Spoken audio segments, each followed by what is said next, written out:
Welcome back to the Lights Out podcast, bedtime stories for boys and girls around the world. Good evening, boys and girls. Are you ready for bed? Are you all snuggled up and ready for another Lights Out bedtime story?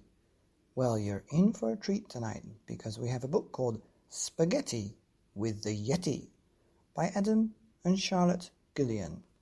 And this was shortlisted for the Roald Dahl Funny Prize in 2013. Once upon a time, a boy called George had an excellent plan to go and discover the Yeti. He put on his backpack, a warm woolly hat, and a map and a tin of spaghetti.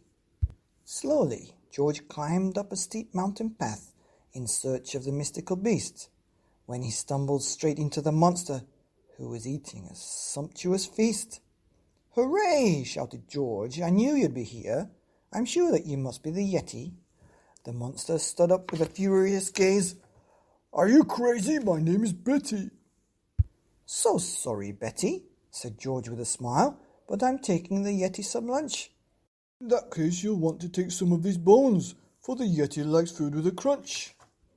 So George climbed on up to the steep mountain path to track down the hideaway brutes, when he stumbled upon a big monster with a face like a battered old boot. "Yippee!" shouted George. "I've tracked you down now. I've been searching so long for the Yeti." The monster glared down with an angriest growl. "How insulting! My name is Yeti."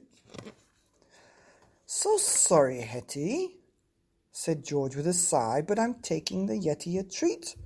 "In that case, you'll want to take one of these goats, for the Yeti likes food with a bleat."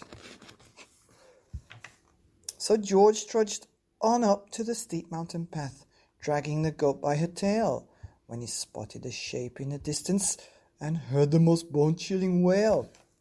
"Hurrah!" shouted George. "At last it is you! I've been looking so hard for the Yeti." The monster looked down with a horrible howl. "Are you bonkers?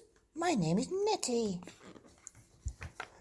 "I'm so sorry, Nettie," sighed George, feeling glum, "but I'm taking the Yeti a snack." "In that case, you'll want to take lobsters and crabs, for the Yeti likes food with a crack." So George plodded on up to the steep mountain path. The difficult climb made him puff. Exhausted, he threw himself down on the ground. "That's it," he cried. "I've had enough." As George sat despondent, his head in his hands, a shadow fell over the place. He felt something hairy, a prod on the back, and then turned and peered up at a face.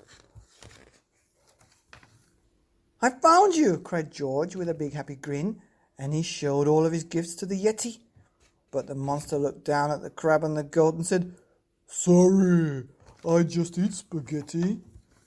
"I knew it," said George with a whoop of delight, and he opened up the battered old tin. Then he tipped out the spaghetti out into the bowl, and George and the Yeti tucked in. The end of Spaghetti with the Yeti by Adam and Charlotte Guillian, here on the Lights Out podcast, bedtime stories for boys and girls, and you guessed it, Yetis that like spaghetti. Good night.